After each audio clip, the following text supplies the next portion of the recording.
All right, good evening, Hampstead. We're going to call the meeting to order for November 9th, 2021 for the Hampstead School Board. Melissa, would you mind taking the roll call? Jason Giard. Here. Megan Malcolm. Here. David Smith. Here. Caitlin Parnell. Here. Erin Pellegrini. Here. Thank you. And also seated at the board table is Superintendent of Schools, Robert Thompson, and CFO, Jeff Dowd. All right, thank you, Melissa. If I can ask everybody to rise for the Pledge of Allegiance. Pledge allegiance To the flag of the United States of America and to the republic for which it stands, one nation, under God, indivisible, with liberty and justice for all.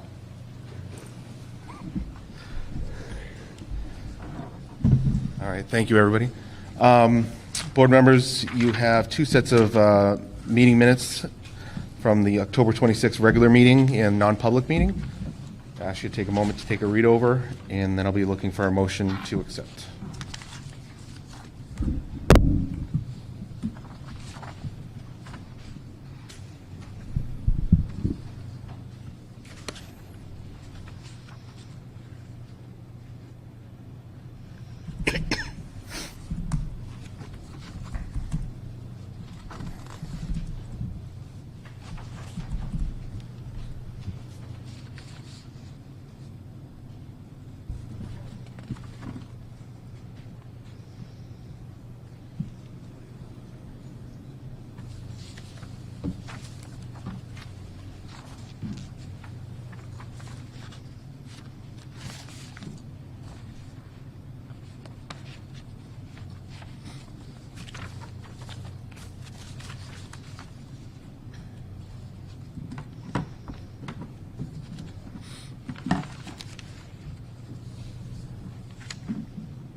I'll make the motion to accept the meeting minutes from both the regular meeting and the non-public meeting for October 26, 2021. I'll second that. All right, any conversations? Discussion? All right, all to accept, just raise your hand. All right. Thank you. Passed unanimously. All right, and next are public comments. We do have one public comment signed up as of right now with Carl Hubner. If you'd like to join us.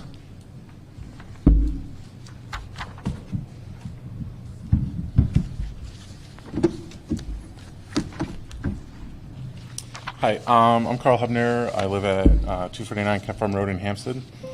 I had sent a MIT study to the board just not that long ago, and I'll probably post it up on Facebook for people.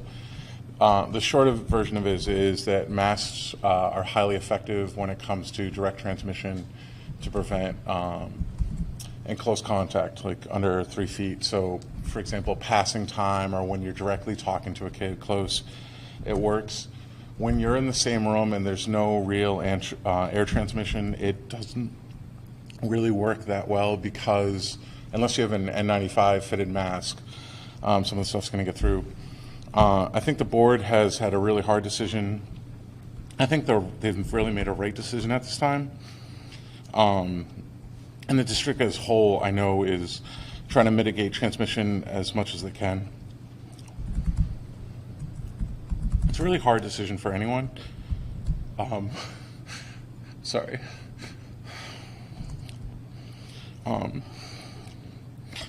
Science doesn't really matter when it's about somebody you love and care about.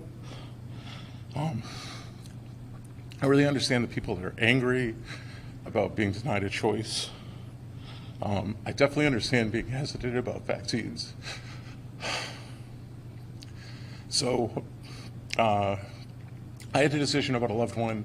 My father was in senior care last December.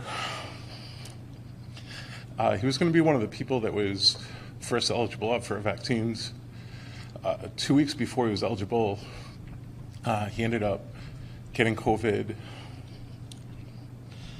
And before that, I kept thinking, you know, this is my dad. Let somebody else take the risk. Let more people get the vaccine, and then I'll see how that happens. But the choice got taken away from me. So I implore people to protect your loved ones and try to get your kids vaccinated. I know that kids aren't affected as greatly by COVID, and I really understand the people that are hesitant to do this. I know the pain of losing a child, though, and how you are haunted by any decisions that you could have to prevent that. Really, though, I wanted to talk about another different kind of loss. Our kids are struggling with learning. Our teachers are struggling with figuring out how to help these kids to learn the best. I really ask those that are either fully for masks or full-time against masks to accept that this is a research-based approach and it is reasonable. The board chose to undertake this duty, so they accept the slings and arrows, but they're really doing what I consider an impossible job. Teachers and students, though, didn't choose to go through this.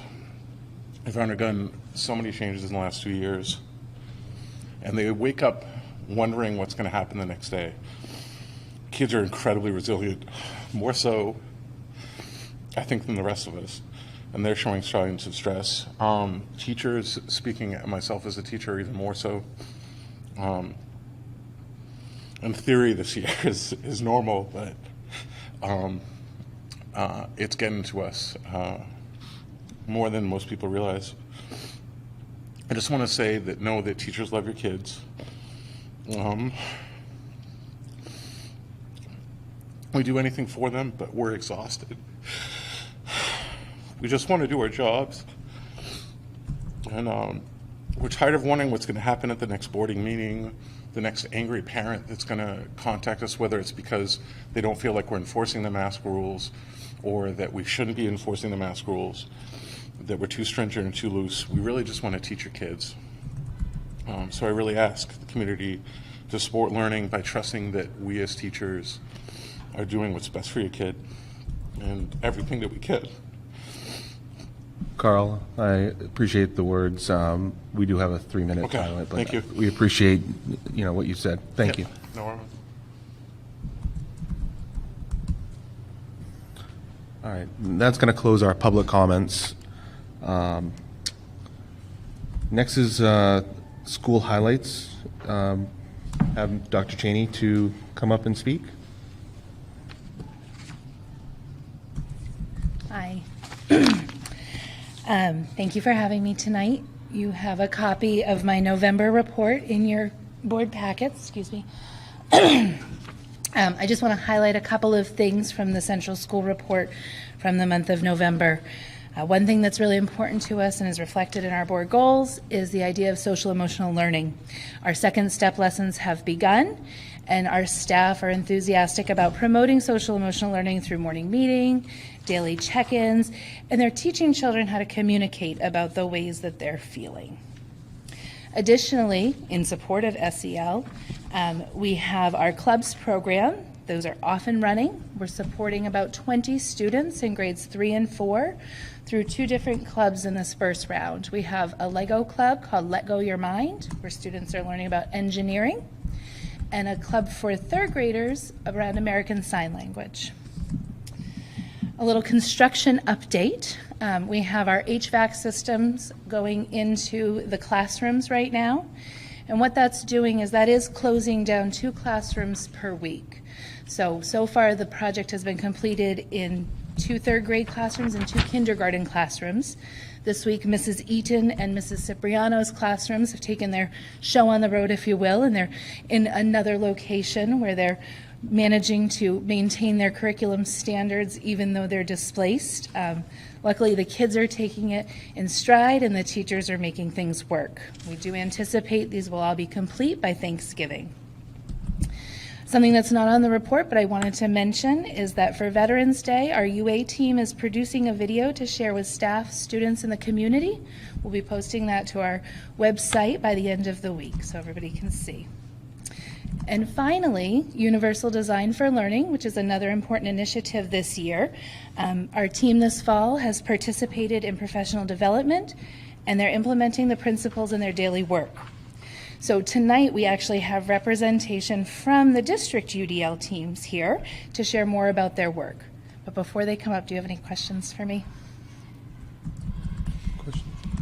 I think for me, just I want to thank you and the teachers and staff for bearing with everything going on with the construction. I know that displacing and moving around is a bit hectic for, lessons and students, and getting them back in there and out of there and back in there again is just not the easiest. So thank you very much. No, but we have some veterans here. I know, and that's they've why I was, done great, there's a so- couple I was looking at specifically, Yes. but, I know it's not the easiest and the best, but, long term, this is definitely the best thing, but it takes a little bit of shaking around to get us there, so thank you. Yes, good. All right, then without further ado, here's the district UDL team.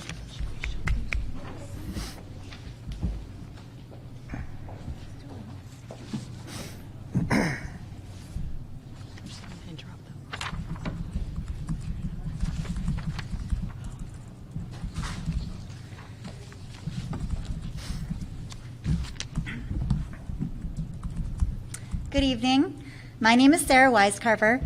I am the Ventures Teacher and Universal Design for Learning Team Facilitator at Hsd Central School. Both Hsd Central School and Hsd Middle School have had active UDL teams since the fall of 2018, and we currently have over 20 staff members who are involved in these teams. Standing before you is a cross-section of our amazing teams. All of the teachers here tonight volunteered their time to come and present to you because they are dedicated and committed to this important work. I would like them each to take a moment to introduce themselves to you now. Hi, my name is Michelle Carberry. I teach third grade at Central School, and I'm also part of the coaching academy that Central School is participating in as a learning hub through CAST this year. Good evening. Hi, I'm Heather Burkett. I teach fourth grade. I've had most of your children. I missed Aaron's though, so I'm also a UDL coach. Thank you. Hi, I'm Joanne Mahoney, preschool teacher, just part of the UDL team and trying to get a preschool UDL team going statewide. I'm Adam Hathaway, third grade teacher. I've been there for 18 years, and this is my first year doing UDL. It's very exciting. Reinforces a lot of what I believe as a teacher. So. Hello, Katie Cummings. I'm sixth grade ELA teacher, and I co-facilitate with Lori Lynn Griffin here at the middle school, our UDL program. Good evening. Jennifer Howard, grade 5 social studies, new to the UDL and excited to share the choices that the kids have that they are excited about and help them learn. It's awesome.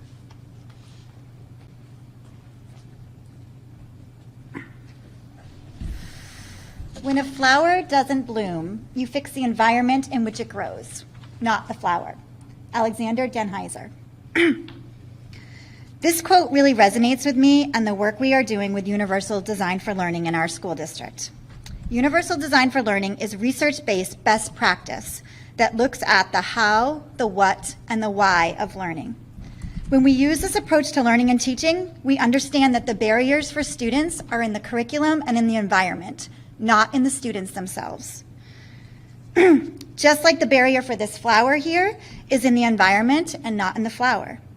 Incorporating the UDL framework into our lesson designs assists us as educators in providing multiple options and learning pathways for our students to bloom.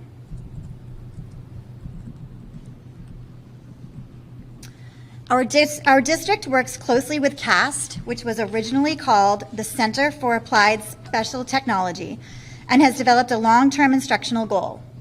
Originally, our goal focused on learning choices, how students engage with the curriculum, the tools that they need, where they will work, and how they will demonstrate their learning. Very soon after we developed this goal, however, we realized this wasn't quite enough. We needed to take this one step further. So we decided to add to our goal, focusing again on student reflection. So in addition to student choice, now we're really looking at students reflecting on their learning choices. How did that learning choice help them to become an expert learner?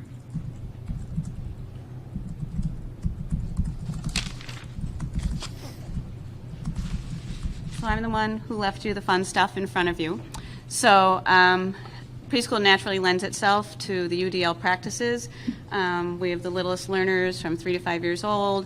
They come to us brand new 3s through 5, and some are not at a 3-year-old level when they are 3 years old in our classroom. So anyway, I figured scissors might be an easy way to show you some of our choices and how we get expert learners out of them. So feel free to explore your baskets. There are different kinds of scissors. If you do happen to get the red-handed little scissors, those are called Benbows, and they are left-handed scissors. Nope, not those. The really little ones, the little circles. So kids have different motor abilities when they come to us. So you have ones that you can just squeeze. Those are loops. We have some that just use 2 fingers. We have some that can use your whole hand. So practice on those. Find out which ones are best so you can do your expert learning while we're going through this. So one of the goals for preschoolers is to be able to use regular child-sized scissors by the time they head to kindergarten. As I said, some of the kids have never held scissors before. Some of them can do some pretty good cutting. But to get all the students using scissors independently, we have, like you see, a variety of scissors to choose from. And we help them navigate which is easiest for them to use, and how the different features can help them make cutting easier, how they can be more precise, and ease of use. So all of these on the left-hand side you have in front of you, but we do have other adaptive scissors available to us for kids with different motoric abilities. Every day we have a cutting table open in our classroom where kids can daily choose from various scissors, and a pressure-free zone where there is no other outcome than experimenting with the scissors. The loops, the self-opening, the Benbow, left and right, all have different reasons and different uses. Well, same use, they're going to cut, but different ways the kids can use them. After seeing, we let the kids use them, we see where they fall on the scissor spectrum, then we guide them to become more fluid with not only hand movements, but paper manipulation and accuracy. We vary the demands from making snips to cutting short lines, longer lines, curves, and angles, and even varying the paper itself will make a difference on how the kids can cut. So typically your regular paper like you have here is harder actually to cut because it slides through the scissors as opposed to a construction paper. As they're doing this, we teach them to reflect on their work. We say things like, wow, I noticed that when you used the self-opening scissors, you were able to cut better and you got through your work better. What did you think about it? So we're teaching them at a young age how to reflect on it. And also we reinforce the power of yet. Kids are like, I can't do it, I can't do it. I'm like, you can't do it yet, you couldn't walk, but look, you're fine now. So we try to tell them that as you practice and as you grow, you're going to be able to do that. And we find that allowing choices lets the children be more motivated to try it and take control of their own learning. As we observe and assess their scissor use, we can give them strategies for improvement and ease and help them develop the ability to more reflect on their choices and what they might do differently or even the same as they've done their cutting. Any questions? You guys didn't cut very much. I did. I'm more of a terror. I was waiting for more instructions. I know, I was like, do I cut on the line? You do you. These. Look, they were for someone else. I like the Yeah. self-opening ones. I like the self-opening ones, too. It's like, We have a team member that wasn't able to be here this evening, so I'm presenting for her. This next example comes from Mrs. Noella Nardino, a case manager and special education teacher from the Central School for grades 2, 3, and 4. This shows the students working on sight words for grade 2 and high-frequency words for grade 4. The students choose from a variety of different choices to show their ability to spell the words given to them weekly. The most used choice is writing with rice. This allows the students to have a tactile sensory experience while learning their words. Students are very engaged in their spelling as it allows them to have ownership of their learning.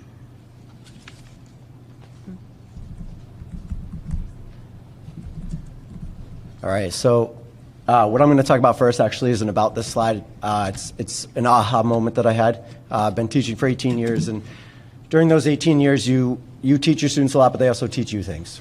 So this year, when you're doing UDL, a lot of the things that they focus on is having a goal, and that when you're doing your lesson, you don't get bogged down by a lot of the other stuff. You really try to focus on what that goal is. So we were doing a matching common nouns with proper nouns, and it was one of those sheets that you have to cut out, and then you have to glue and matching. And one of my students said, Ms. Hathaway, can I just write down what the common noun is next to the proper noun? And of course, our immediate reaction as a teacher is to be like, no, the directions say to cut them out. Don't question what I'm saying. And then you realize that, wow, that's a brilliant idea, because that student who asked to do that probably would have spent most of his day trying to cut out these small little rectangular boxes. Probably would have cut through half of them. After a while, you're taping them together, and next thing you know, he didn't actually get the point of what you were trying to do. So for me, kind of going through the UDL thing, it is really having an understanding of what you're teaching them and what the goal of that lesson is. And if the goal is to match common and proper nouns, then writing it is okay. And that, you're trying to remove the barriers for them. And too often as teachers, we say, no, you need to follow the directions. And then you sit there and you go, okay, so was that really appropriate, and did it really have the outcome that you wanted? And oftentimes you can step back and go, maybe not. So for me, that was a great aha moment, and it was great for me to show the kids that even as an adult, you have those moments and you go, oh, I just learned something new. So this right here was one of the big focuses for me, was different ways to display what you know. Everybody's brain works differently. So I wrote a problem. It was at the end of our unit on methods of using multiplication. So making arrays, repeated addition, drawing it out, and different things like that. So what my kids did was I put a problem up on the board. We'd brainstorm different ways, and then I put them in groups and just let them go at it. And I think, UDL is really taking a step back and letting them work through the process, letting their brains work in ways that normally if you tell them one way that they have to do it, you have students who struggle with that because their brain may not work that way. So allowing them to display what they know in a variety of ways, you again have the desired outcome. The desired outcome is getting a correct answer in ways that they fostered, that they thought of, that they discussed with their partners. So up on the board, somebody did arrays with repeated addition at the end. Some kids did grouping. Some kids did the math in the middle, and then they pointed out how I was wrong because the answer was 42 because I forgot to count my farmer Waylon. So again, good debate with them. But again, I think often as teachers we were told you teach something one way, and I think going through the UDL is it really gives you that time to reflect upon, is there really one right way? And oftentimes there's not, because oftentimes our brains work very differently.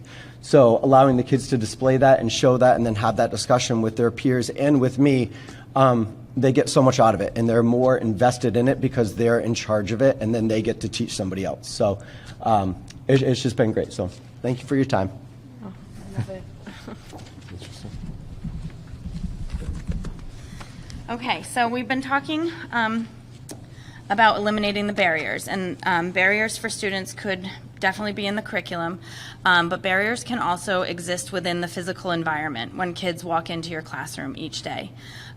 Sitting in a chair at a desk might be a barrier for many students. So one way we can eliminate barriers in the physical environment is by offering flexible seating options. So these are some photographs from my third grade classroom. On the left, these are floor tables. So this is an option for students that want to work on the floor. It's an option that doesn't have to be your choice for the whole day. Maybe when you're doing your reading activities, you work best on the floor. So a floor table in a different spot somewhere on the rug could be an option for students. Another option, when seated at a typical table or desk, you see in the center there is a third grade size chair, but then there's also something called a yoga ball seat and a wiggle stool. So those are seating options that allow students just enough movement to keep their bodies focused and just enough input, so they're not asking to go to the bathroom every 2 minutes just so they can have a walk in the hall. It creates just enough movement for them so that they can focus on their work and stay in the learning environment. Last pictured on the right is a stand-up desk, which is another option for students that prefer to be standing rather than seated. Another way to, we also we want our students to be aware of what conditions help them to do their best learning. Some students might need a silent workspace. Some students are seeking physical input for their bodies. These options aren't always available in a traditional classroom. There are tools we can offer students to help promote self-regulation.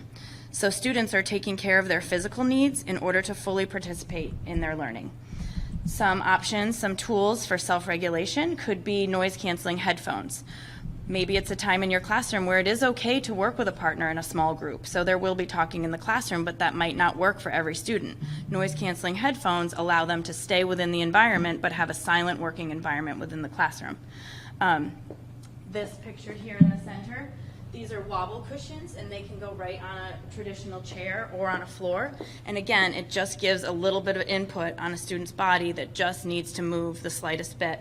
And then if you can see here, this is a chair elastic that would go around the bottom of a typical chair. Again, just to give a student a little bit of movement and a little bit of physical input while they're in the classroom, seated and engaged in the lesson. Over on the far right is a handheld fidget tool. I have one right now. It just is something to physically be moving around in your hand, not a distraction for anybody else, just, for the student who's using it.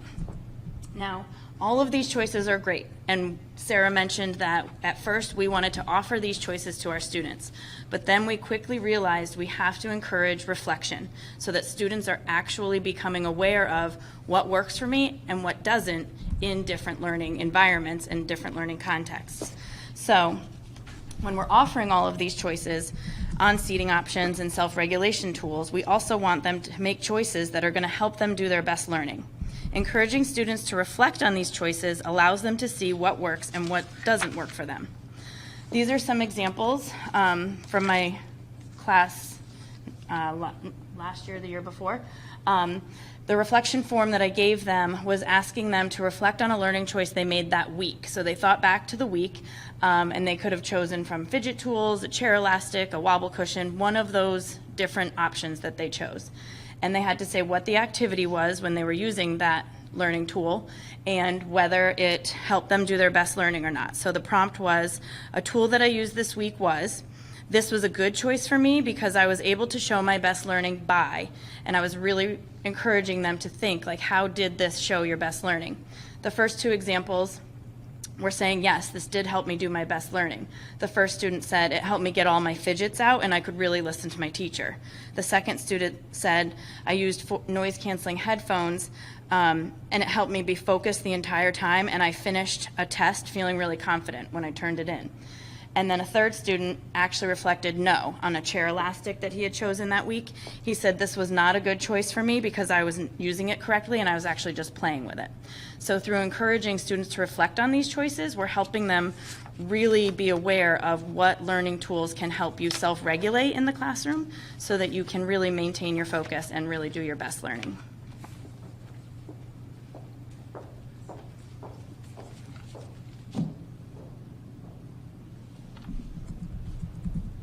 In the example that I'm going to share with you today, my goal was to have students build background knowledge, which is another important part of UDL. We need to build background knowledge so students have something new, they can attach new information onto that.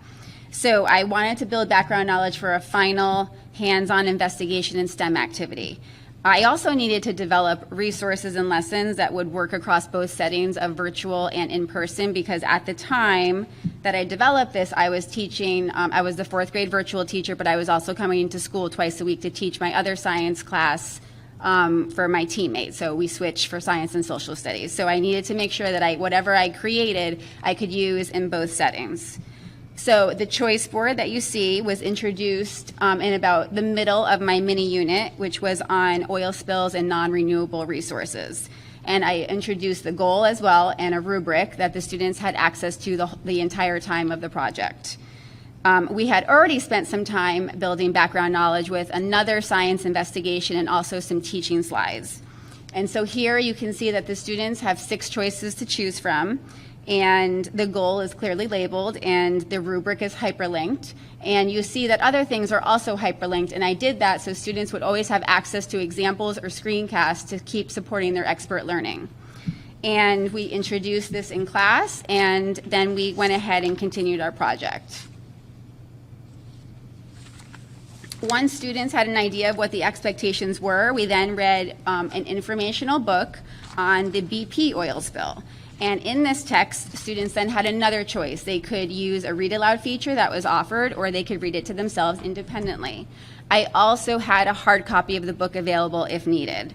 Students read the book in segments, so not just all at once. You know, every class period we had a plan, and so after maybe chapter 1, we did these check-ins, which you see here where it says biggest takeaway. That is something called a Jamboard, and it's a collaborative interactive tool that Google offers that's free, and this acted like an exit ticket. So once the book was completed, students then worked on developing their project using the choice board. And after we completed our choices, we then shared out some work. You can see some examples here. One of the choices was an I Spy. We also had a video that students could create acting as a news reporter. And then another choice was to create a quiz, which we turned into a Kahoot for the class. And after we shared our workout, we then continued with our oil spill investigation, where one class acted as environmental engineers, and then our STEM activity, which was another class that created a boom. Thank you.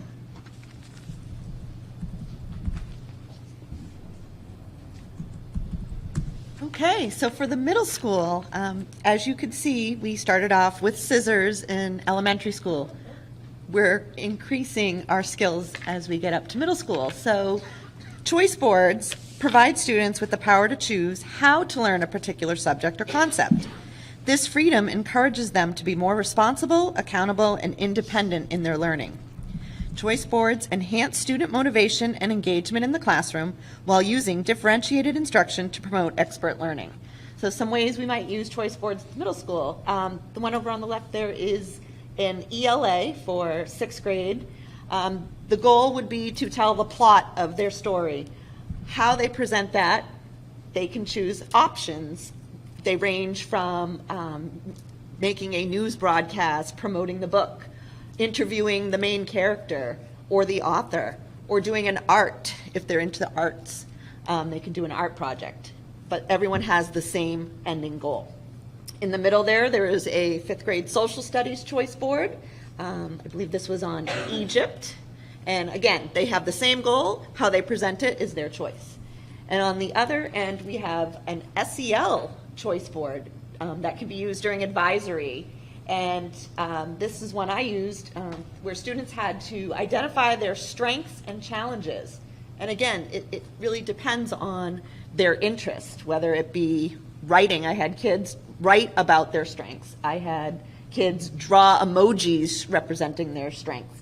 So it touches upon different interests. And then middle school flexible seating options. I know some of you have walked around and seen some of these. Flexible seating gives students the option to control their physical environments in which they work best. This leads to increased student engagement, which is linked to higher motivation and academic performance. So over in the top corner, that is like a bike pedal in our health classroom. So the student can sit at the desk and just pedal like they're pedaling a bike, so you can get your exercise too. We have stand-up desks as well up here. A lot of kids like to choose that. If they're just standing in the back of the room, they can see what's going on and still not get, lazy sitting there. My classroom is the rockers over here. At open house, a lot of kids came in and thought they were going to be playing PS3 or something. No. This is reading. The rockers, so half the class uses the rockers 1 week and then they switch. And some kids love them. And some kids said, you know what, I'm more distracted in them. I'd rather sit at a table. So they have that opportunity to try it out. And then if it doesn't work for them, they know. And then over here in our math center, we have the yoga balls as well. And these tables are really cool. Some of them are stand-up, but they are also whiteboards, so they can do the math on the whiteboard tables. So those are some of our flexible seating options. Thanks. Got to get my birthday specs on. I'm going to be speaking to an activity for Lori Lynn Griffin. She wasn't able to be here tonight, but I am going to speak about an 8th grade activity that she did. It says giving students choice is really important, and 8th graders love to have options when showing what they're learning. This was a project that the 8th grade science students did while they were learning about the impact of climate change on the world.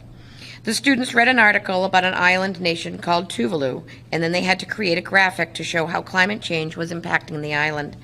They had the choice of a poster, a slideshow, a video, or a digital infographic.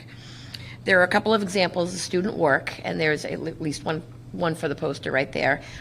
We had to get access to the video, but we will share that with you, which shows a bunch of different student work examples.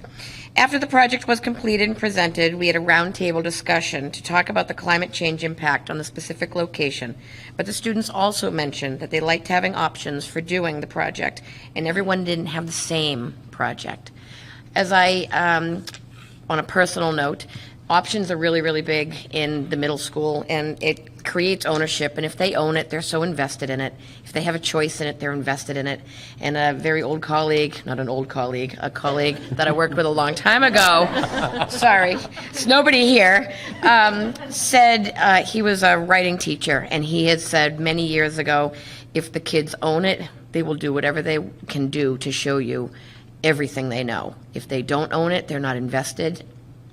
No different than us going through school when they tell you, you have to do this book, you have to read this book, and you have to do that project. As a teacher, I don't like getting 84 of the same thing. I really, really don't. And the way the kids learn now, it's just really different. And when you're doing a project, the kids will ask you, well, can we do this? And as a teacher, you're like, I guess you can. There's nothing stopping you. Like, if it doesn't affect the final result and the final goal, then the means to get there can be really different. As a math teacher years ago, I used to say to the kids, if I want you to get to Hannaford, how would you go? I'd go down 111. I'd go down Depot Road. I'd leave my house on the other side. I'd go down this. The final goal is the same, but getting there is different. And we find 11 million different ways to get a concept across to the kids. Why can't they have that same option to show us what they've learned? Just a little side note. So, but anyway, thank you very much. Thank you.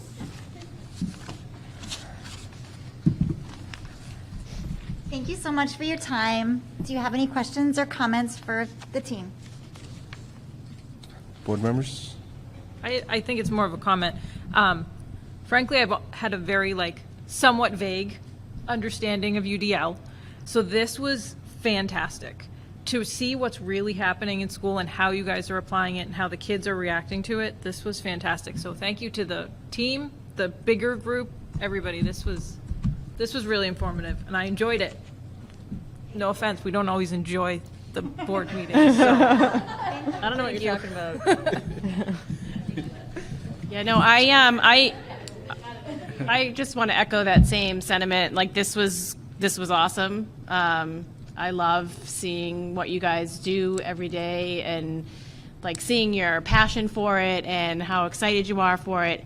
And I mean, I know that the kids just love it. So I just think this is great. And I have two completely different learners. So this is just such a great thing to see that you guys are doing. I love it.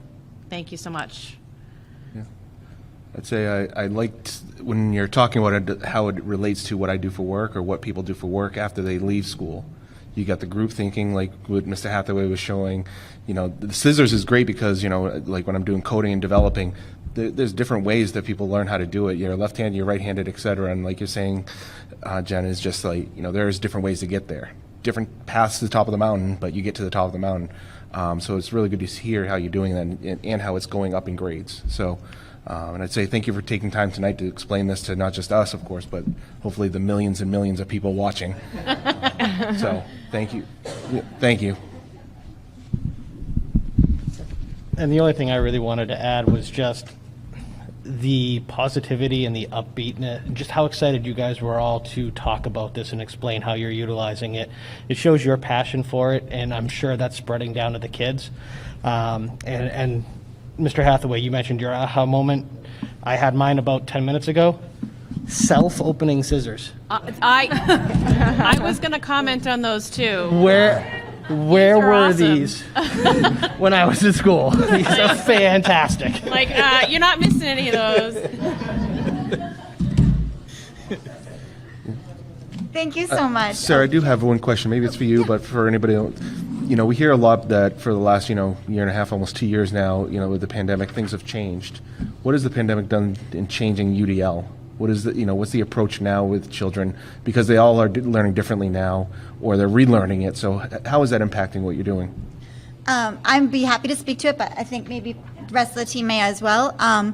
For me, so we had started working with UDL and working with CAS before the pandemic. And once the pandemic hit and we were learning remotely, it really reinforced the need for universal design for learning, if anything. I mean, it showed me even more than I knew before the pandemic how important it is to have these multiple learning pathways and to have these options for students. Because we needed to have options. The goals were the same when we were remote, where we were maybe teaching multiplication or teaching theme, but our students were in homes, boys and girls clubs, they were with grandparents, they were in a variety of different environments. Some of them may have had access to a variety of different tools and materials. So we had to be flexible in how could they show what they know. Once we did the mini lessons, what did they have available to them that they could show what they knew? And so it really reaffirmed for me that this is such an important part of best practice here in Hampstead. And I'm glad that you saw the passion because we truly are very, very passionate about this. We could talk about it all night, truth be told. We could be here for a really long time. But it is something that we just believe very, very strongly in. Michelle, did you want to? Yeah, I'd like to add that coming back this year to, our most normal year since the pandemic started, not knowing what to expect with social emotional needs, the different levels of academic needs, physical needs also. Some students have been remote for this entire time, some have been hybrid, some have been doing other homeschooling programs. So just the stamina in students' bodies has been so varied. So really, like, the options we showed you for flexible seating and self-regulation have been so sought after by the students in my classroom because, some kids may have been working remotely, laying on a floor almost all year, and that's what worked for them. So coming into a classroom where you sit in a chair at a desk would have been such a barrier for them, and they wouldn't have been able to show me what they know because their physical stamina was not, where it would have been before they left. So just having all of these options built in, and like everyone's been saying, having the goal in mind, whatever our goal is that we have in mind, providing multiple means to get there and to show what you know really is this is the time for it. Like Sarah said, it's the time that they're all bringing so many different just experiences back to us. So really being able to have that variability and, appreciate that in all the students, it really is the perfect thing to be introducing at this time. Thank you, Michelle. So in your packet, you do have copies of the slides. We also gave you a copy of the framework just for you to review. And if you ever have any questions, feel free to ask any one of us or the other 14 or 15 members of our team, because we really do have a very large team, and we continue to build capacity in our schools as well. We continue to have more and more teachers saying we want to be a part of this, which is so exciting. In addition to that, the final stapled part of your packet is CAST, who we've been working with out of Cambridge, Massachusetts. They put together their New Hampshire Year 4 UDL kind of review, and we wanted to include that for you because Hampstead is actually mentioned several times in that. So we're proud of the work that we're doing in this school. Central School is a learning hub school. In addition to that, one of 8 in New Hampshire, and we're passionate and we're proud, and we just wanted to give you that too so you could see and do some more, get some more background knowledge too. So thank you. Thank you. Thank you. Oh, you're going to take these back? You might want to check Aaron's pocket. I know. Those are awesome. Thank you. Right? Mr. Thompson, I'm not sure if what can or has been shared with parents, but I think that some of this information would be really good to be sent out just on its own. Yeah, absolutely. I don't know if any other board members agree or not, but this is very informational. Yeah, it's great. I feel bad for Mr. Dowd having to follow up after that presentation. Yeah, right? This we would do an intermission just to. Do we have hands-on, like, tools for this one too? No, Because right, that yeah. would be bricks or Chair spin. something? He was spinning Your chairs. chair- Yeah, that's your chair swivels. Oh, right, yeah. All right. So again, thank you everybody for coming tonight. Just give a minute, everybody, to. Actually, while they're still here, there are a number of instructors, teachers who are in this room who are impacted by the 60s wing, some more than others. And so I thank you all very much for your patience. As you know, we're really looking to wind up the project and make it as least distracting as possible. So thank you for bearing with us. And what you guys are sharing with Tara Lynn is getting to me, and we're working directly with the construction manager to make sure disruptions are as minimal as possible. So thank you. Thank you. The end is in sight. So thank you. All right. So, Mr. Dowd, if you want to give us an update on the 60s wing and construction. Well, yes, the end is in sight. So we have the HVAC units are in half of the classrooms. We have 2 under construction this week, 2 more next week. That should be wrapped up by Thanksgiving. At that point, the HVAC systems will be deployed and operational. We have the metal panels that complement the brick, the side. Those are in, and those are being installed this week. I don't know if they're all going to be done, but they're in the works. On Thursday, when we have a day off from school, there's a lot of disruption around the foundation in the 60s wing, so we're putting a couple coats of asphalt over that from the end of the building out to parking lot where the disruption has ended. So that will be taking place on Thursday. After that, we have the bathroom HVACs, which are going to be done during break on both floors to minimize any further disruption in that. Obviously, we can't close the bathrooms. On Thanksgiving break? No, after that, Okay. likely, possibly into Christmas. Okay. So, but they're okay until then. So, but yeah, we're nearing the end here, so very happy about that. All right. And as far as the budget goes versus actuals, where are we landing there right now? Do we have an idea? I haven't seen any overages yet, and I know that our final numbers still have not come in. Okay. But we have not been put on notice to allow for any additional budget overages.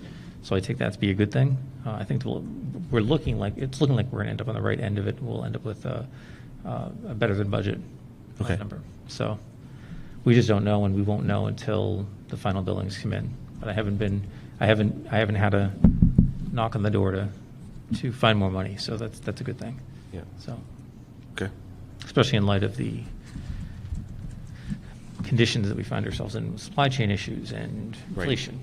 So, and as soon as I have some definite numbers on that, I'll let you know, or some at least preliminary final numbers, I'll let you know. But the work that they're doing, we tend to be billed a month after. So think they were putting brickwork and masonry up a month ago. So we're just now starting to see those bills come in. They're installing HVAC now. We'll see those bills come in after that, a month from now. So. All right. Any questions for Mr. Dowd?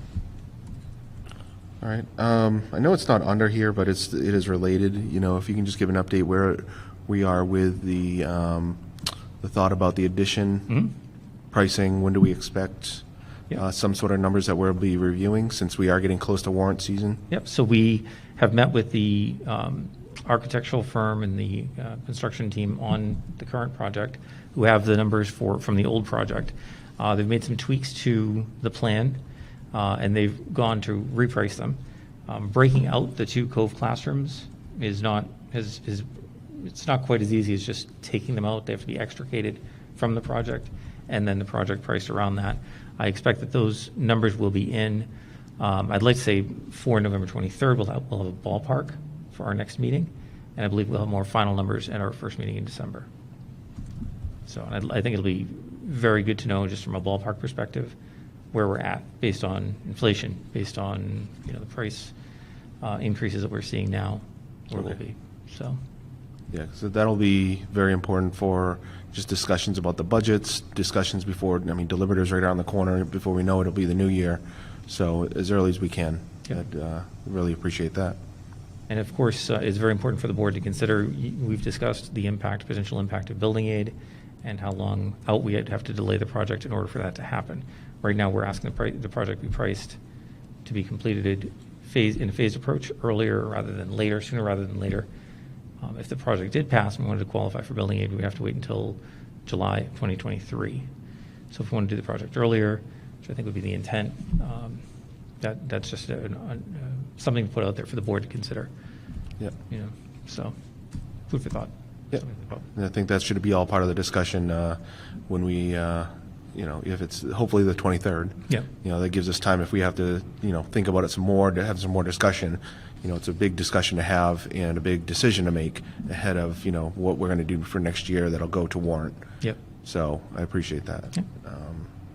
As far as the building aid, and as I understand, that has to be submitted by the December 31st of the intent. The intent. So we'll have to make a decision ahead of that, what the intent is.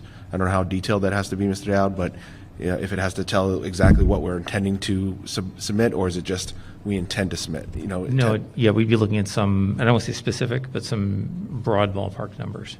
Okay. In there. So one thing to keep in mind is it possible to do a phased approach and have some phase start after July 2023? Then we would price out that portion as a potential building aid request. Okay. Again, we'll have the discussion. I just wanted to put out there and let everyone know that it's out there, and it'll be a discussion we'll be having. So. All right. Thank you. Any other questions from anyone? Okay. Next up is transition from Blizzard bag discussion with Mr. Thompson. What is C? Did I miss ski? Oh, no, I did it again. I skipped school district response to COVID-19 first with Mr. Thompson before we go into Blizzard bags. Right, just to update the board and the community, November, we are seeing an uptick in the number of COVID-19 cases within the school. To date, we've had 10 in the month of November. Most of those cases are at the central school. Just a matter of perspective, we had 6 cases in October and 6 in September. So given the trend that we're seeing at the school, we're likely to, November is likely to surpass the 2 previous months combined. Now, those numbers, there's a trend across the state of New Hampshire. Schools are seeing increased numbers of COVID-19, even as nationally numbers are going down. In terms of what we're seeing in terms of trends, the majority of these cases are originating outside of school. They're contracting it from family members. That could be a parent. It could be an older sibling. So we're seeing very limited evidence of school-based spread at this time. Just an update, we have on November 16th, we will be working with the Department of Health and Human Services to host a clinic for students ages 5 through 18 to be able to receive their vaccine shot. Now, this is a regional clinic, so we will be having students from other school districts who will be able to participate in that clinic as well. The goal would be to be able to vaccinate up to 500 children. And information, the link to sign up for the vaccine clinic should be going out to families no later than Thursday. So we had a planning meeting today with the building administrators, with the fire, EMS, and superintendents from surrounding school district, just to really come up with a plan for that day. There'll also be a follow-up clinic for the second shot on December 7th.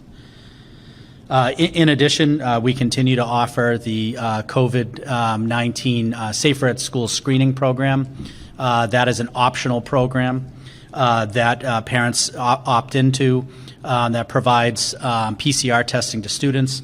At this point, we've tested a little over 100 students. I'm happy to report that all of those have come back negative at this point.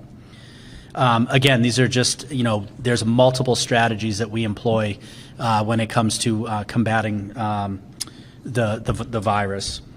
I'd also just like to mention, a couple of questions that I have been, fielding from parents and community members since notification of the availability of the vaccine for 5 to 11-year-olds.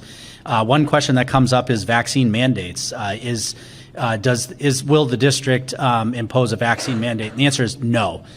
It would not be my recommendation to do that, nor is it the recommendation for a vaccine mandate from the Department of Health and Human Services.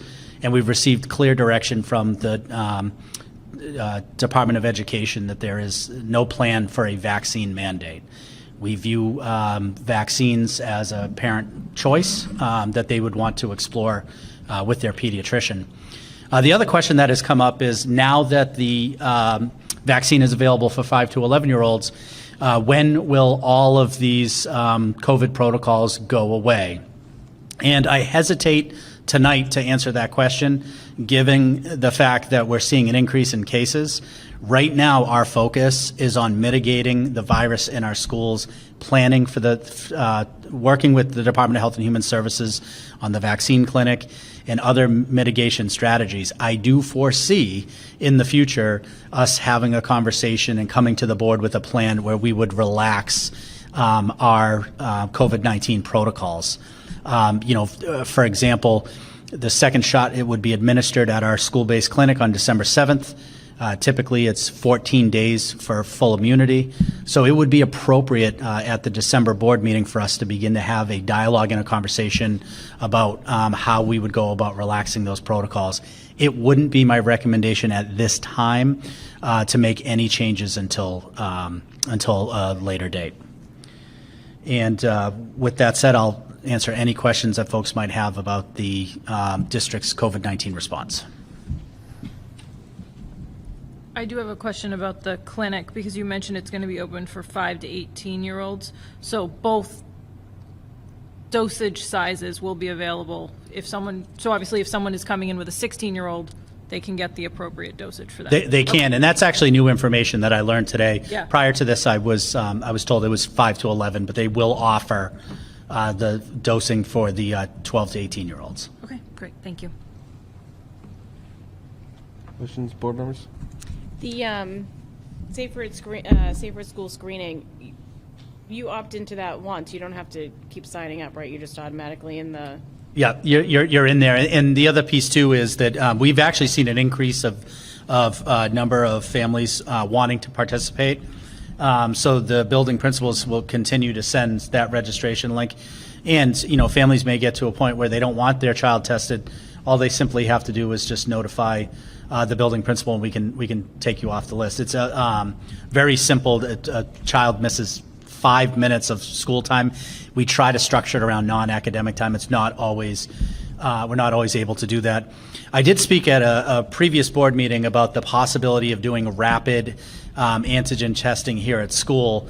We learned from the Department of Education that those rapid tests right now are just not available to schools. They're very scarce. So we're not at this time proceeding with providing rapid antigen testing in schools. We will certainly work with families that need testing to direct them to the appropriate locations or help them to get rapid tests, but we're not in a position to be able to offer that here at school. I also have some concerns, too, about staffing. We have 3 health professionals for our entire school district, and it's just, right now, it's not something I think that we can add to their plate. Okay. Knowing that we've got some increased numbers right now, how is the remote support going for those students who are either in quarantine or isolation because they've been diagnosed or because of exposure? Are we able to continue to support the numbers that we have? Do you need anything else, I think is the question. I'm going to let Nicole answer that. So knowing we have some increased numbers of students in isolation or positive with COVID, is our remote support continuing to be okay? Are our resources there enough at the moment? For connection coaching. Thank you. I'm sorry. It's called connection coaching. I thought that's what you were saying. Right. So we are not offering remote instruction outside of connection coaching. I just want to be very, very clear about that. So connection coaching is something that we reach out to families when we know that they have to self-isolate or quarantine and we have an established date of return. And it's busy and it comes in swells, as we've learned over the past few weeks. So I can't emphasize enough how amazingly flexible and extraordinary Lori Lynn Griffin is as a teacher. She's our connection coaching coordinator. She and I work very closely, almost daily, to manage the flow of students in and out of this program. And the response of the teachers has been extraordinary. Sometimes they can pick up the extra work and meet with children. Sometimes, they can't, and then their team picks it up. Our UA teachers have been amazing. We have a bunch of paras that are ready to go. We've utilized them a handful of times. So I think we have good capacity, but I'm watching it closely because right now we do have quite a few kids taking advantage. The good news is they can do groups. So as long as parents agree to the grouping portion of the registration form, and they don't have to, parents can say, I don't want to do a group, I just want to do one-on-one. We'll honor that privacy request, but the groups help us, because it is pulling from the same pool of teachers. The last thing I want to do is go hire people to tutor that our kids don't know. Some districts have opted for that, and they outsource the tutoring. I'm not really wanting to do that, so hopefully we can just keep this going. But it's a good question, so thank you. Thank you. Yeah, my only question is to Mr. Thompson. Between last meeting and this meeting, you did attend a DHHS meeting. Any updates from that? Anything else that is worth mentioning to community board members? Yeah, and there is a follow-up call next Wednesday. There really has not been any significant changes since the last conference call with Dr. Chan. Again, really the focus is on, there are an increasing number of cases in New Hampshire schools. So I think that even Dr. Chan had made some comments this morning in regards, it was asked that question about relaxing school protocols and said, right now with the increase in cases, we can't focus on relaxing those protocols. But I definitely think we'll be in a different position after we've had the opportunity for parents who want to opt to have their child vaccinated. It would be appropriate for us to have that conversation. And then lastly, I want to thank our school nurses for the work that they're doing. It's just absolutely extraordinary. Nicole and I met with the nurses this morning in preparation of this meeting and looking at the data and all of the work that they're doing. It's absolutely extraordinary. Part of the success that we're having as a district, and we are having success, really is because of the work that both of our school nurses are doing. All right. Thank you. Anything else? All right, now we can talk blizzard bags. Yeah, just a real quick update. So, we are very close to finalizing our plan for remote instruction on snow days. This will replace the traditional blizzard bag. One piece that we really needed to look at closely was feedback from staff. Knowing that there are some challenges to the remote instruction piece. So we've had the opportunity to survey parents and staff as well. We've had a chance to review that data. And next Tuesday, we're going to work with the building principals to finalize a plan. Essentially, as you heard me say before, it is a modified schedule that will run from 9 a.m. to 2 p.m. There'll be a 45-minute universal lunch recess in the middle of the day.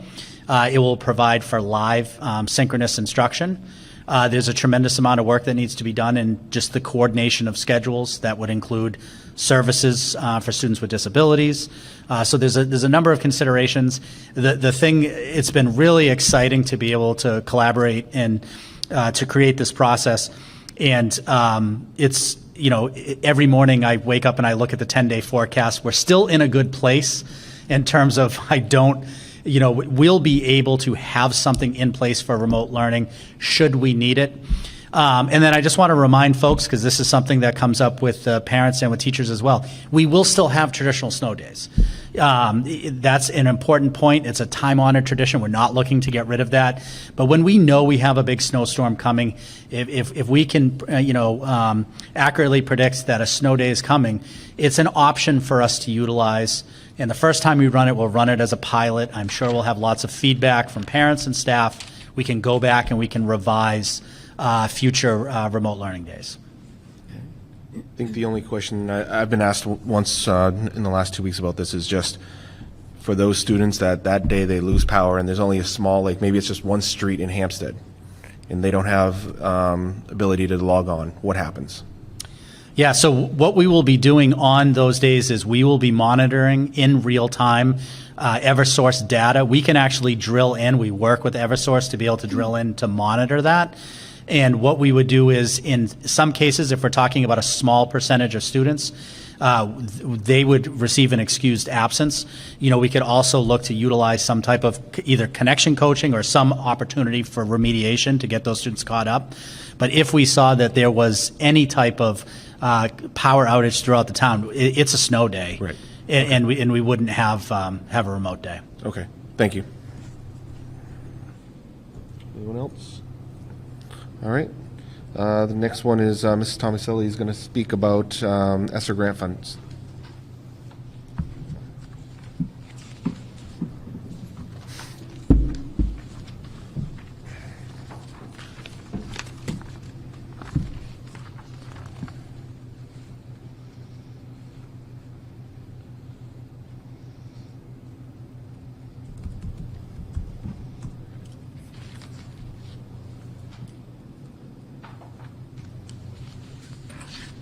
Okay, so in front of you, you should have some slides.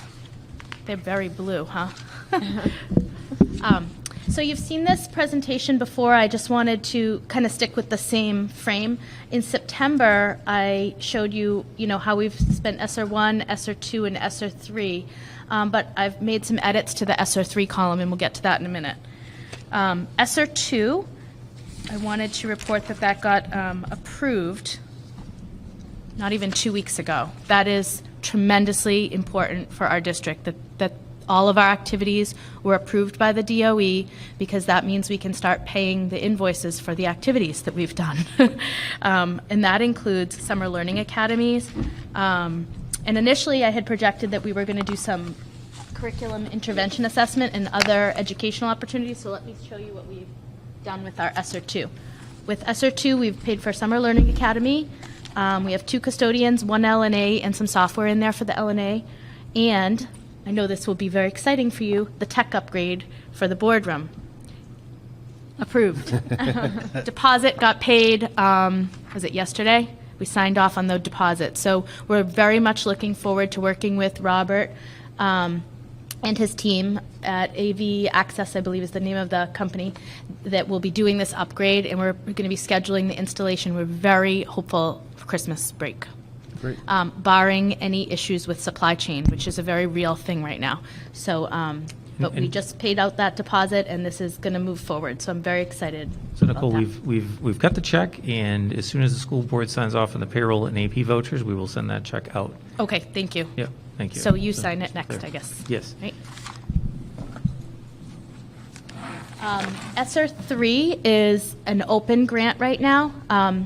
These are the uses for our ESSER 3 application. I want to remind everyone that this is money that we will have till 2024. We'll have access through 2024.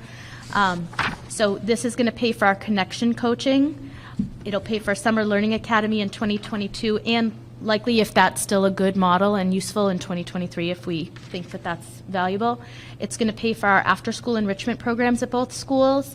It's also going to pay for some assessment tools and intervention products, and maybe some practices and PLC kind of work if we need to go in that direction of professional development to work on our innovative practice. You heard tonight about UDL, so I look forward to growing capacity for UDL and other innovative practices. The really great news with ESSER 3 is the Department of Ed just released their second wave of funding, and our allocation went up almost double. It went up $200,000 almost. So this is a huge kind of surprise. I did know it was going to go up, but I didn't realize it would be that much of a boost. We are obligated with ESSER 3 to spend minimally 20% towards learning loss. So that's an important number for me anyways to keep my eyes on. How are we going to address learning loss for our students and provide direct instruction to the students with ESSER 3? So does anyone have questions? Just to verify, because on our packets we had just under 280,000. Now it's up to 424,000. Is that on the first slide? That's on the third slide for us. Oh, yeah, let me go back to the first slide. Yeah, our new ESSER 3 allocation is, I'm sorry, you probably didn't get the most recent Yep, on no the worries. slide 3. It's 424,000 Perfect, thank you. and change, yep. So you can see that it's quite a bit more. So we're excited about what we can do with that. Yeah. And we will be looking for public feedback and through this forum, through the board. So if people have ideas and suggestions, we'll probably be needing to get more information from the community around how they would like to see that spent.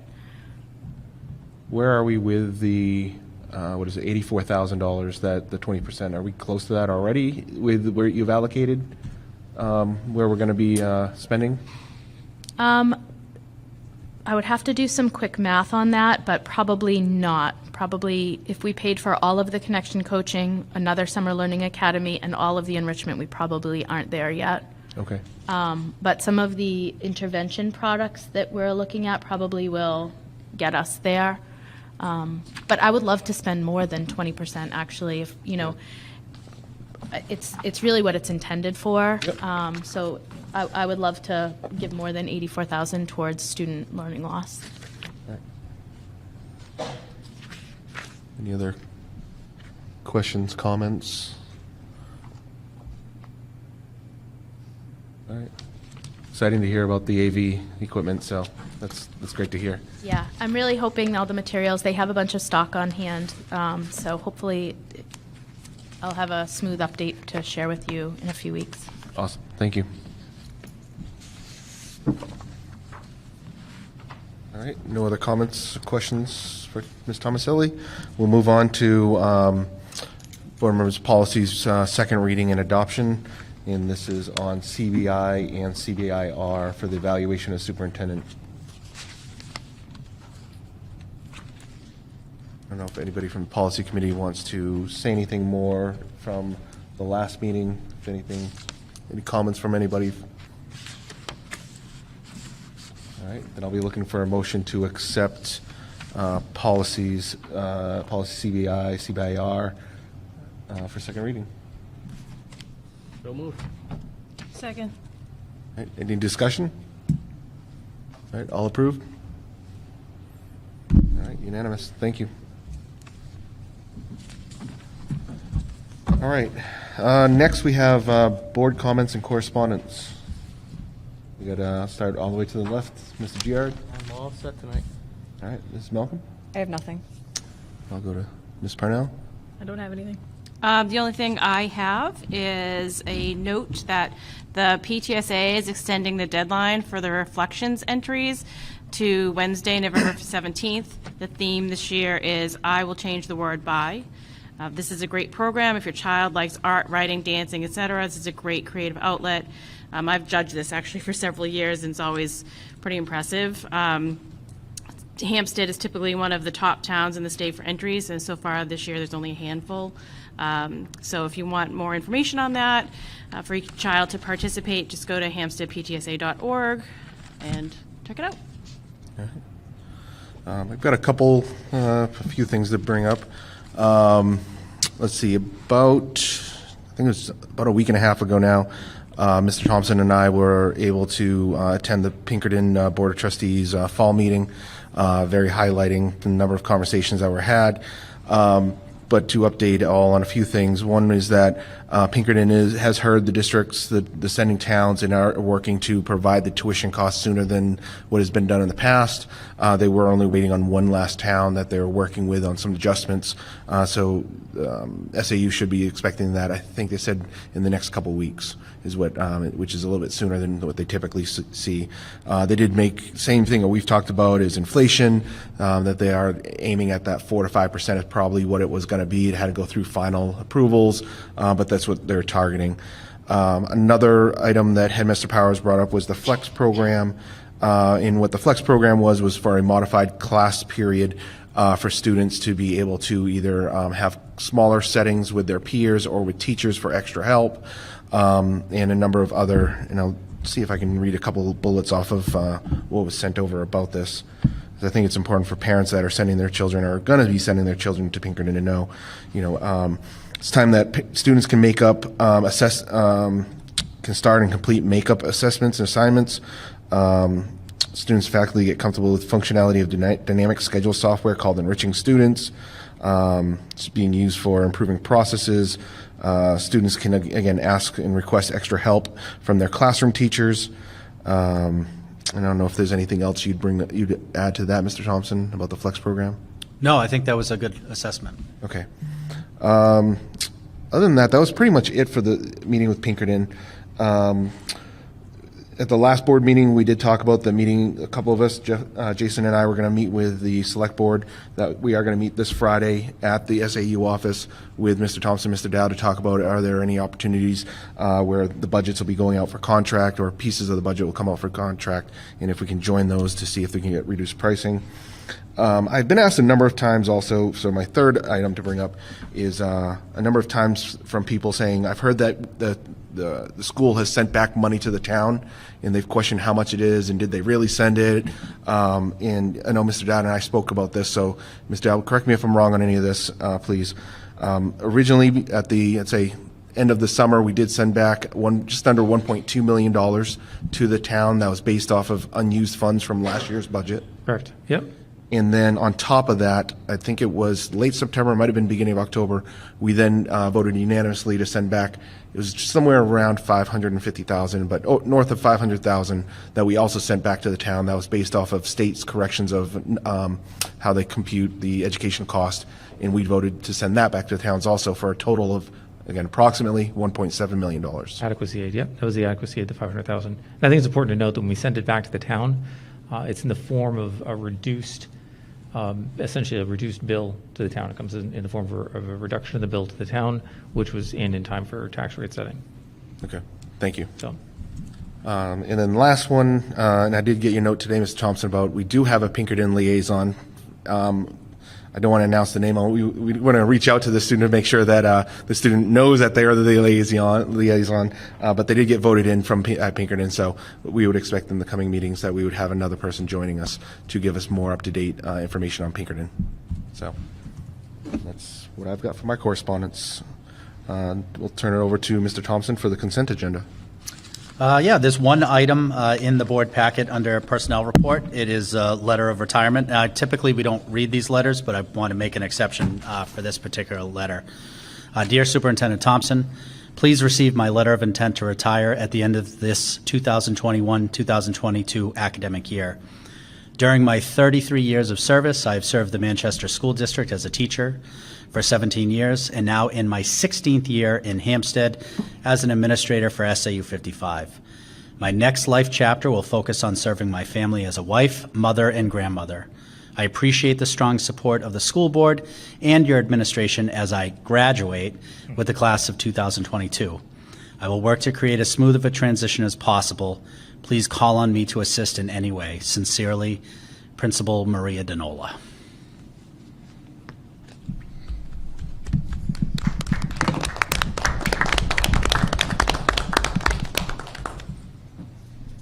We have to accept it? Yeah, so I know. looking for a motion from board members to accept the retirement of the great Principal Maria Denola for the 2021-2022 school year at the end of that, which is, I'm going to hold it to you. I think we can make 31 days in June just because of that, so. All right, I'll make the motion, but I'm going to say stuff. I will make the motion to accept Maria Denola's retirement with large amounts of regret. I will say personally, you helped me in my board service and as a parent navigating that so much over my past 5 years of this. I'm not sure I would have stayed sane without you. Your dedication to your students is such a lasting legacy. We are, I think, extremely lucky with all of our staff, but how dedicated our administrators are, and you have just exemplified that. Your kids get excited to see you. I don't think every principal gets that. All three of my children have said, Mrs. Denola comes up and gives me a hug. And they don't get weirded out by that because you're in there and you show them that you care. And I think especially at middle school, that has stuck out to me so much because they need that so much.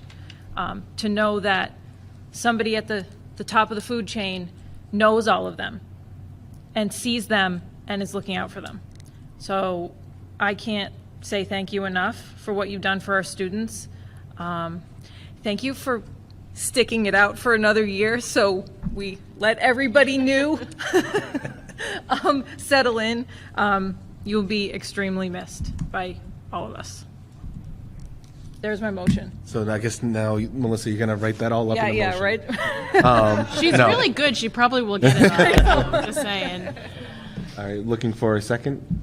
I'll second it exactly the way she said it. Nice. All right. I think for me, it's not with regrets. I'm actually very happy for you. I mean, I think it's amazing. I can just imagine on July 1st, you'll be out surfing and enjoying and like it's out. But and I hope we do record the hawk sounds between now and then, so we have that to live on. So if anything, I'll remember you by that. But we appreciate you very much, and yeah, that's what I got. I have things to say, but I'm going to hold those things because I do better when I can like write it down and, you know, we have some time, so you're going to get something. I'll say something real quick. Maria, you are one of the most mindful leaders I've ever met. You're full of grace, and your compassion for these students and the staff is just remarkable. Super happy for you. Very happy to have gotten the pleasure to have known you over the last few years. We're not done yet, so. All right, so we'll be looking for all that approve. Raise your hand. Can I not? No. All right, unanimously. Thank you. Thank you, Maria. Ms. Thompson, anything else in your consent agenda? Just under superintendent's report, I want to thank the UDL team for coming here tonight. They're absolutely extraordinary. The work that they're doing, I'm very proud of. Visiting their classrooms and seeing the magic that occurs with students is just, it's the highlight of my week. I also just wanted to remind the board and let the community know that, we are engaged in the strategic planning process. We recently created a feedback tool through an online program called Thought Exchange. Many folks are familiar with that program. We have sent that link out to parents. We've posted it on social media. It is on our website. Our goal is to get that link out to as many community members as possible, including those individuals that don't have children in the school. We really want to hear from everyone who lives in this community. These are your schools, even if you don't have children in them. We'll also be going around to some of our more public spaces and putting up flyers with a QR code that will allow individuals to be able to take the survey. And we're also looking for ways to provide paper surveys for individuals that just using technology is not their thing. So please, those of you who have received the survey or know where to find it, have conversations with your neighbors, try to get the word out. We want as much feedback as possible before we finalize that process sometime in January. With that said, I would like to turn it over very briefly to our Student Services Director, Tracy Griffinhagen, who's just going to give an update on a couple of quick items. Yeah, hi. So as we've mentioned, we're undergoing a special education review with Kevin Murphy from Stratford Learning Center, and that's up and going. So for the HMS team, we've had 2 meetings, and for the HCS, we've had one with the second one next week. So each school has a core team. That core team includes a special educator, a related service provider, the assistant principals, paraprofessional, classroom teacher, school counselor, school social worker, Francine Flynn, and myself. And those are the 2 different groups for each school that meet once a month. And then each school has an opportunity to have focus groups. So we've done that at HMS, and I'd say probably 95% of the staff participated. They met in groups of about 6 to 7 with Kevin Murphy. answered some questions, gave their thoughts and input on the status of special education, their ideas of what can be reimagined. He then took that input, put it into categories, and then the core group discussed those. The categories that we're using is through a rubric through West Ed. It is specifically made to lead teams through a special ed review process at the school level. The 5 categories that we've focused on so far are staff qualifications and expertise, educational opportunities and learning environment for students, effective education practices, teamwork and collaboration, and school community partnership. So for the school community partnership, we hope to use the Thought Exchange platform to get input from parents and guardians about the special education experience, whether they have a student who's on a plan or not. And in addition, we'll use that platform to get input from parents and guardians on the sort of parent information center sessions they would like student services to conduct. So whether it's walking through the IEP process from referral to identification or not, the 504 process, to some hands-on things like taming the homework beast and executive functioning skills at home, and using our expertise from within, because we have quite a bit to help me to deliver those sessions. So, so that will be coming, and then we hope to have those parent information center nights. We'd like to have one in December, January, probably then March.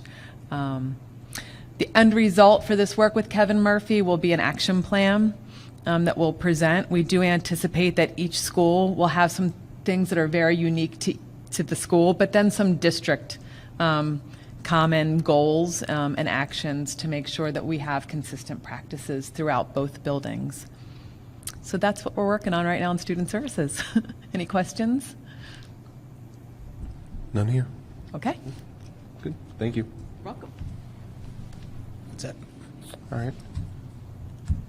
Under other business, old business, I don't have anything. I don't think nothing there. And we do not have a non-public tonight, so at this point, we will be adjourning the meeting. Nice and early at 8:27. Thank you very much. Thank you.